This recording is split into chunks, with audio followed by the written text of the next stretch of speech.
আসসালামু আলাইকুম, সবাই কেমন আছেন? আশা করি ভালো। আলহামদুলিল্লাহ আমিও ভালো আছি। যে যেখান থেকে ধৈর্য সহকারে আমার এই ভিডিও দেখতেছেন তাদের জন্য রইল আমার দোয়া ও আন্তরিক ভালোবাসা। আর এই তো সকাল, এখন বাজে 10টা, মেবি 10:30। তো এই তো বাহিরে অনেক কুয়াশা পড়েছে, আর এরকম কুয়াশা ঝিরিঝিরি বৃষ্টির মতো পড়ছে। তো এই তো ঘুম থেকে উঠে দাঁত ব্রাশ করে মুখ ধুয়ে আজকে রুটি বা পরোটা কিছুই খাবো না। তো ভাত ভেজে নিলাম, টমেটো, ডিম, পেঁয়াজ, কাঁচামরিচ চিলতা করে ফেলে দিয়েছি। তো ম্যাগি মশলাও দিয়েছিলাম। লাস্ট ফিনিশিং দিচ্ছি ধনিয়া পাতা। তো ধনিয়া পাতাটা দিলে ফ্লেভারটা ভালো আসে, খেতেও ভালো লাগে, স্মেলটা শুনতেও ভালো লাগে। আর এই তো বিছনা গুছিয়ে নিলাম। আজকে খাওয়া দাওয়ার পরে বিছনা গুছিয়ে নিলাম, কারণ বাবু শুয়েছিল, এই জন্য আর বিছনা গুছানো হয়নি। আর এই তো এদিক দিয়ে আজকে আমি একটু সিম্পল রান্না করব। তো আমি আজকে রান্না করব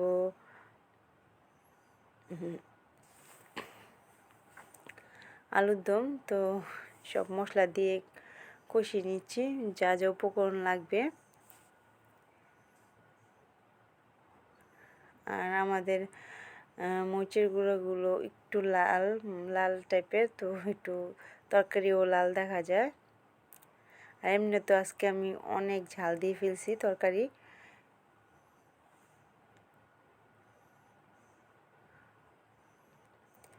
আর আলুটা আমি আগে সিদ্ধ করে নিয়েছিলাম। তো সিদ্ধ করে আলু নিলে কি হয়, একটু তাড়াতাড়ি রান্নাটা তাড়াতাড়ি ঝটপট হয়ে যায়, আবার খেতেও ভালো লাগে এভাবে। তো আমার ভিডিও যদি আপনাদের কাছে ভালো লাগে, প্লিজ একটা লাইক দিতে ভুলবেন না, সাবস্ক্রাইব করবেন, পাশে থাকা বেল আইকনটা চেপে দিবেন, সাথে সাথে আমার ভিডিও নোটিফিকেশন আপনাদের কাছে চলে যাবে। আর কমেন্ট করতে ভুলবেন না। যদি কোনো ভুল ত্রুটি হয় প্লিজ ক্ষমা দৃষ্টিতে দেখবেন, আর সবাই আমার পাশে থাকুন। আর এই তো আমি একটু খিচুড়িও রান্নবো আজকে। তো চাল ধুয়ে নিলাম, ধুয়ে তো আমি খিচুড়ি বসিয়ে দিয়েছি।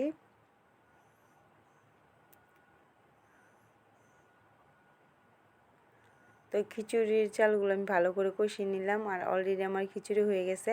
আর বাবু কান্না করতেছিল, এত ধৈর্য সহকারে ভিডিও করার মতো ছিল না। আর ডিম ভেজে নিয়েছি, তো 3টা ডিম ভেজে সবাই একটু কেটে কেটে নিয়েছি, সবাই একটু খেলাম এভাবে। আর এই তো বিকেলে বেলপুরি খেলাম, সন্ধ্যায় সবাই মিলে বেলপুরি খেলাম, তারপর আরও একটু চা খেলাম। আল্লাহ হাফেজ।